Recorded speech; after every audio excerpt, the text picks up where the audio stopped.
ആകാശവാണി. നമസ്കാരം.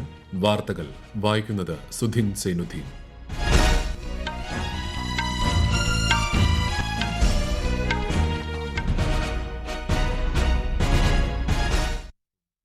പ്രധാന വാർത്തകൾ. രാജ്യത്തെ 7ാം ഘട്ട ലോക്സഭാ തെരഞ്ഞെടുപ്പിലേക്ക് നാമനിർദ്ദേശ പത്രിക സമർപ്പിക്കാനുള്ള സമയപരിധി ഇന്ന് അവസാനിക്കും. ലോക്സഭാ തെരഞ്ഞെടുപ്പിന്റെ വരും ഘട്ടങ്ങളിലേക്കുള്ള പ്രചാരണം ഊർജിതമാക്കി മുന്നണികൾ. പ്രധാനമന്ത്രി നരേന്ദ്രമോദി വാരണാസിയിൽ പത്രിക സമർപ്പിച്ചു. കോൺഗ്രസ് നേതാവ് രാഹുൽ ഗാന്ധി ഇന്ന് ഉത്തർപ്രദേശിൽ പ്രചാരണത്തിൽ. കെനിയയിലെ വെള്ളപ്പൊക്കത്തിന്റെ പശ്ചാത്തലത്തിൽ ദുരിതബാധിതർക്കായി മാനുഷിക സഹായം എത്തിച്ച് ഇന്ത്യ. കേരളത്തിൽ വെള്ളിയാഴ്ച വരെ ശക്തമായ മഴയ്ക്ക് സാധ്യതയെന്ന് കേന്ദ്ര കാലാവസ്ഥാ വകുപ്പ്. പത്തനംതിട്ട ജില്ലയിൽ മഞ്ഞ ജാഗ്രത. IPL ക്രിക്കറ്റിൽ ഇന്ന് ഡൽഹി ലക്നൌ പോരാട്ടം. റോമിൽ നടക്കുന്ന ഇറ്റാലിയൻ ഓപ്പൺ ടെന്നീസിൽ ഇന്ത്യ ഓസ്ട്രേലിയ സഖ്യം പ്രീ ക്വാർട്ടറിൽ. വാർത്തകൾ വിശദമായി. ലോക്സഭാ തെരഞ്ഞെടുപ്പിന്റെ 7ാമത്തെയും അവസാനത്തെയും ഘട്ടത്തിലേക്ക് നാമനിർദ്ദേശ പത്രിക സമർപ്പിക്കാനുള്ള സമയപരിധി ഇന്ന് അവസാനിക്കും. പത്രികകളുടെ സൂക്ഷ്മ പരിശോധന നാളെ നടക്കും. വെള്ളിയാഴ്ചയാണ് നാമനിർദ്ദേശ പത്രിക പിൻവലിക്കാനുള്ള അവസാന ദിവസം. 7 സംസ്ഥാനങ്ങളിലെയും ഒരു കേന്ദ്രഭരണ പ്രദേശത്തിലെയും 57 മണ്ഡലങ്ങളിലാണ് 7ാം ഘട്ടത്തിൽ വോട്ടെടുപ്പ് നടക്കുക. ജൂൺ 1-നാണ് 7ാം ഘട്ടത്തിലെ വോട്ടെടുപ്പ്.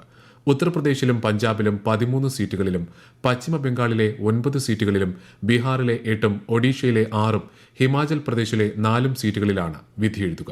അതോടൊപ്പം ഝാർഖണ്ഡിലെ 3-ഉം കേന്ദ്രഭരണ പ്രദേശമായ ചണ്ഡീഗഡിലെ 1 മണ്ഡലത്തിലും വോട്ടെടുപ്പ് നടക്കും. ഉത്തർപ്രദേശ്, ബീഹാർ, ഹിമാചൽ പ്രദേശ് എന്നീ സംസ്ഥാനങ്ങളിലെ ഉപതെരഞ്ഞെടുപ്പ് നടക്കുന്ന മണ്ഡലങ്ങളിൽ നാമനിർദ്ദേശ പത്രിക സമർപ്പിക്കാനുള്ള സമയപരിധി ഇന്ന് അവസാനിക്കും. ഹിമാചലിലെ 6-ഉം ഉത്തർപ്രദേശ്, ബീഹാർ എന്നിവിടങ്ങളിലെ ഓരോ സീറ്റുകളിലുമാണ് 7ാം ഘട്ട ലോക്സഭാ തെരഞ്ഞെടുപ്പിനൊപ്പം ഉപതെരഞ്ഞെടുപ്പ് നടക്കുന്നത്. ലോക്സഭാ തെരഞ്ഞെടുപ്പിന്റെ ശേഷിക്കുന്ന 3 ഘട്ടങ്ങളിലെ പ്രചാരണം ഊർജിതമായി പുരോഗമിക്കുന്നു. വിവിധ രാഷ്ട്രീയ പാർട്ടികളുടെ നേതാക്കൾ പ്രചാരണത്തിൽ സജീവമാണ്. പ്രധാനമന്ത്രിയും മുതിർന്ന BJP നേതാവുമായ നരേന്ദ്രമോദി ഇന്ന് വാരണാസിയിൽ പത്രിക സമർപ്പിച്ചു. വിശദാംശങ്ങളിലേക്ക്. വൈകിട്ട് 3:30 പ്രധാനമന്ത്രി ഝാർഖണ്ഡിലെ കൊഡെർമയിൽ പൊതുസമ്മേളനത്തിൽ പങ്കെടുക്കും. BJP ദേശീയ അധ്യക്ഷൻ JP നദ്ദയും ഉത്തർപ്രദേശ് മുഖ്യമന്ത്രി യോഗി ആദിത്യനാഥും ഇന്ന് അമേഠിയിൽ തിരഞ്ഞെടുപ്പ് റാലിയെ അഭിസംബോധന ചെയ്യും. കോൺഗ്രസ് അധ്യക്ഷൻ മല്ലികാർജ്ജുൻ ഖാർഗെ ഉത്തർപ്രദേശിലെ മഹാരാജ് ഗഞ്ചിൽ പ്രചാരണ പരിപാടിയിൽ പങ്കെടുത്തു. ഉച്ചയ്ക്ക് ശേഷം ബൻസ്ഗാവിലും അദ്ദേഹം പ്രചാരണത്തിനെത്തും. AICC general secretary Priyanka Gandhi ഇന്ന് അമേഠിയിലാണ് പ്രചാരണം നടത്തുക. കോൺഗ്രസ് നേതാവ് രാഹുൽ ഗാന്ധിയും സമാജ്വാദി പാർട്ടി അധ്യക്ഷൻ അഖിലേഷ് യാദവും ഇന്ന് ഝാൻസിയിൽ പ്രതിപക്ഷ സഖ്യ സ്ഥാനാർത്ഥി പ്രചാരണം നടത്തും. അതേസമയം ബഹുജൻ സമാജ് പാർട്ടി അധ്യക്ഷ മായാവതി ഇന്ന് ഝാൻസിയിൽ പര്യടനം നടത്തും. News desk Akashvani. 4ാം ഘട്ട ലോക്സഭാ തെരഞ്ഞെടുപ്പിൽ ഏറ്റവും ഒടുവിൽ ലഭിച്ച കണക്ക് പ്രകാരം 67.25% പോളിംഗ് രേഖപ്പെടുത്തി. 9 സംസ്ഥാനങ്ങളിലും ജമ്മു കാശ്മീരിലുമായി 96 മണ്ഡലങ്ങളിലായിരുന്നു ഇന്നലെ 4ാം ഘട്ടത്തിൽ വോട്ടെടുപ്പ് നടന്നത്. ഏറ്റവും കൂടുതൽ പോളിംഗ് പശ്ചിമ ബംഗാളിലാണ്. ജമ്മു കാശ്മീരിൽ ശ്രീനഗർ പാർലമെന്റ് മണ്ഡലത്തിൽ ഒരു ദശാബ്ദത്തിനിടെ ആദ്യമായി പോളിംഗ് ശതമാനം 37.98 രേഖപ്പെടുത്തി. മുംബൈ ഘാട്ട്കോപ്പറിലെ പെട്രോൾ പമ്പിന് മുകളിലേക്ക് പരസ്യ ബോർഡ് തകർന്നു വീണുണ്ടായ അപകടത്തിൽ 14 പേർ മരിച്ചു. പരിക്കേറ്റ 43 പേർ തൊട്ടടുത്തുള്ള സ്വകാര്യ ആശുപത്രിയിൽ ചികിത്സയിലാണ്. ദേശീയ ദുരന്ത നിവാരണ സേനയും പോലീസും രക്ഷാപ്രവർത്തനം നടത്തി. മരിച്ചവരുടെ കുടുംബങ്ങൾക്ക് മഹാരാഷ്ട്ര സർക്കാർ 5 ലക്ഷം സഹായധനം പ്രഖ്യാപിച്ചു. സംഭവത്തിൽ അന്വേഷണവും പ്രഖ്യാപിച്ചിട്ടുണ്ട്. വൈകിട്ട് മുംബൈയിലും പരിസര പ്രദേശങ്ങളിലും ഉണ്ടായ പൊടിക്കാറ്റിലും മഴയിലുമാണ് അപകടം ഉണ്ടായത്. ഇന്നലെ അന്തരിച്ച ബീഹാർ മുൻ ഉപമുഖ്യമന്ത്രിയും BJPയുടെ മുതിർന്ന നേതാവുമായ സുശീൽ കുമാർ മോദിയുടെ സംസ്കാരം ഇന്ന് വൈകിട്ട് പട്നയിൽ നടക്കുമെന്ന് റിപ്പോർട്ട്. ക്യാൻസർ ബാധിതനായി ചികിത്സയിലായിരിക്കെ ന്യൂഡൽഹിയിലെ എയിംസിൽ വെച്ചായിരുന്നു അന്ത്യം. കോട്ടയം സ്വദേശിയായ ജെസി ജോർജാണ് ഭാര്യ. ഇത്തവണ ലോക്സഭാ തെരഞ്ഞെടുപ്പിൽ താരപ്രചാരകരുടെ പട്ടികയിൽ ഉൾപ്പെടുത്തിയിരുന്നെങ്കിലും രോഗബാധിതനായതോടെ ശ്രീ മോദി പ്രചാരണത്തിൽ നിന്ന് വിട്ടുനിൽക്കുകയായിരുന്നു. രാഷ്ട്രപതി ദ്രൌപദി മുർമു, പ്രധാനമന്ത്രി നരേന്ദ്രമോദി തുടങ്ങിയ പ്രമുഖർ അനുശോചനം രേഖപ്പെടുത്തി. ഗസയിൽ ഐക്യരാഷ്ട്രസഭാ ഉദ്യോഗസ്ഥൻ കൊല്ലപ്പെട്ടതിൽ UN secretary general Antonio Guterres ദുഃഖം രേഖപ്പെടുത്തി. സംഭവത്തിൽ സമഗ്രമായ അന്വേഷണം ആവശ്യപ്പെട്ട അദ്ദേഹം UN ഉദ്യോഗസ്ഥർക്ക് നേരെയുള്ള ആക്രമണങ്ങളെ അപലപിക്കുകയും ചെയ്തു. ഐക്യരാഷ്ട്ര സംഘടനയുടെ സുരക്ഷാ വിഭാഗം ഉദ്യോഗസ്ഥനായ ഇന്ത്യൻ പൌരനാണ് ഗസയിലെ ആക്രമണത്തിൽ കൊല്ലപ്പെട്ടത്. റഫയിലെ യൂറോപ്യൻ ആശുപത്രിയിലേക്ക് പോകുന്നതിനിടെ UN ഉദ്യോഗസ്ഥർ സഞ്ചരിച്ച വാഹനത്തിന് നേരെ ആക്രമണമുണ്ടാവുകയായിരുന്നു. വാഹനത്തിലുണ്ടായിരുന്ന മറ്റൊരാൾക്ക് പരിക്കേറ്റു. ഈ വാർത്തകൾ ആകാശവാണിയിൽ നിന്ന്. ആകാശവാണി വാർത്തകളും വാർത്താധിഷ്ഠിത പരിപാടികളും all India radio news Thiruvananthapuram എന്ന യൂട്യൂബ് ചാനലിൽ ലഭ്യമാണ്. കൂടുതൽ വാർത്തകൾക്കായി all India radio news Thiruvananthapuram എന്ന ഫേസ്ബുക്ക് പേജും @AER_News_TVM എന്ന എക്സ് ഹാൻഡിലും സന്ദർശിക്കാം. കേരളത്തിൽ മലപ്പുറം ജില്ലയിൽ മഞ്ഞപ്പിത്തം പടരുന്ന സാഹചര്യത്തിൽ ഉന്നതതല യോഗം ചേർന്നു.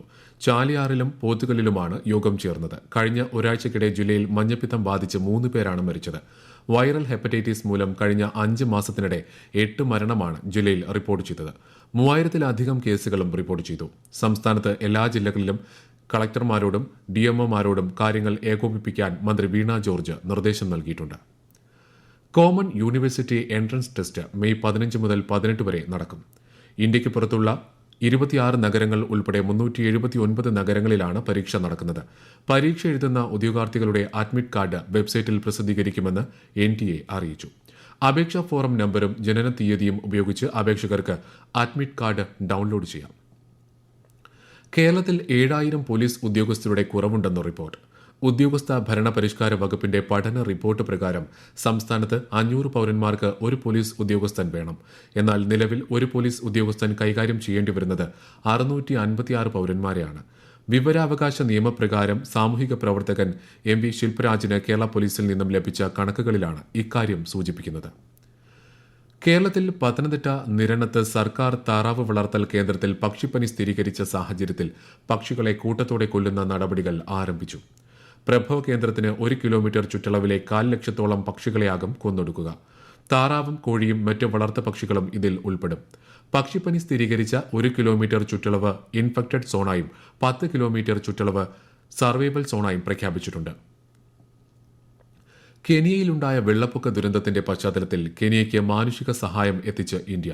40 ടൺ മരുന്നും പ്രളയ ദുരന്തമനുഭവിക്കുന്നവർക്കുള്ള അവശ്യ വസ്തുക്കളും ഉൾപ്പെടെയുള്ള 2ാം ഘട്ട സഹായമാണ് ഇന്ത്യ നൽകിയത്.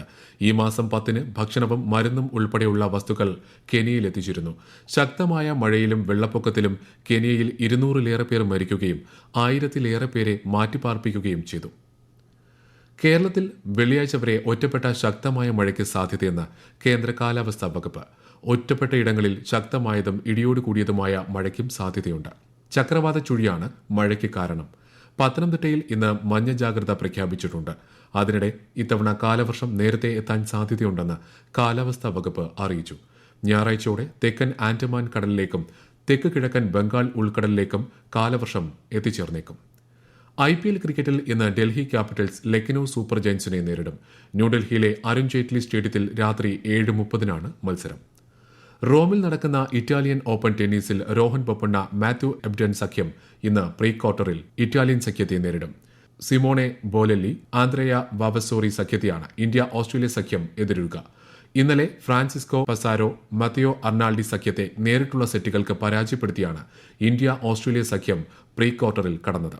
കരിപ്പൂർ വിമാനത്താവളത്തിൽ സർവീസ് സാധാരണ നിലയിലായതായി അധികൃതർ അറിയിച്ചു. കനത്ത മഴയും മൂടൽമഞ്ഞും നിമിത്തം രാവിലെ കരിപ്പൂർ വിമാനത്താവളത്തിൽ ഇറങ്ങേണ്ട വിമാനങ്ങൾ നെടുമ്പാശ്ശേരി, കണ്ണൂർ വിമാനത്താവളങ്ങളിലേക്ക് വഴിതിരിച്ചുവിട്ടിരുന്നു.